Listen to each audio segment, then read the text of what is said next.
सोबत असेल जाणीव। रोखोक बातम्यांसाठी पाहत राहा जाणीव मराठी। होऊ दे जाणीव। लाईक करा, शेअर करा आणि सबस्क्राइब करा आपल्या हक्काचे चॅनल जाणीव मराठी।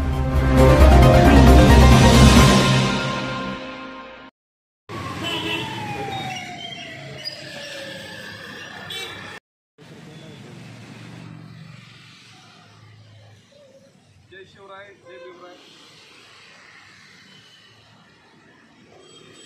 म्हणजे माझ्या लक्षात येईल बोलायचं।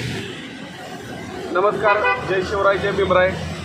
आज 22 जुलै 2024 रोजी मी इथे आमरण उपोषणाला बसलेला असून झालेली घटना अशी आहे आणि आमरण उपोषणाचे कारणही असे की राजापुरी गावातील ग्रामसेवक, सरपंच आणि उपसरपंच यांनी पाकिस्तानातून आल्यागत तिथे वर्तणूक चालू केलेली आहे। आणि त्याचे कारण असे की त्यांनी गावामध्ये ध्वजारोहणचा कार्यक्रम 1 मे महाराष्ट्र दिन 2024 रोजी केलेला नसून उडवाउडवीची उत्तरं दिलेली आहेत। या संदर्भात मी BDO साहेबांकडे म्हणजे सतीश बुद्धे साहेबांकडे ते त्यांच्या पगारावर समाधानी आहेत, पण मला असं वाटतंय की ते असमाधानी आहेत, कारण त्यांनी सर्व ग्रामसेवकांचा दलाली पत्ता म्हणून त्यांना पाठिंबा देण्याचं चालू करून दिलेलं आहे। याचं कारण असं की आजच्या जवळजवळ सोनगावच्या भागात 1.5 कोटीचा अपहार झाला।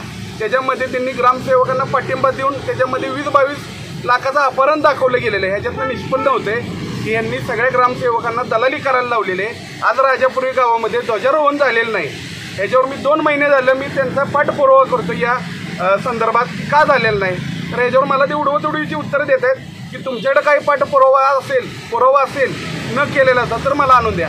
आता मला एक सांगा, माझं एक म्हणणं असं आहे की मी जर यांना पाठपुरावे द्यायचे आणि मग यांनी कारवाई करायची का?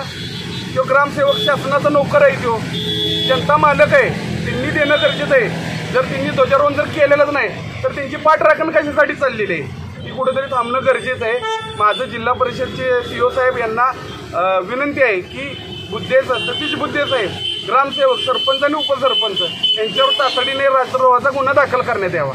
आता ह्याच्यामध्ये कसं आहे सांगतो तुम्हाला, सर्व गोष्टींचा अपमान गिळला जाईल प्रशासनामध्ये, पण तिरंग्याचा अपमान हा कधीच गिळला जाणार नाही।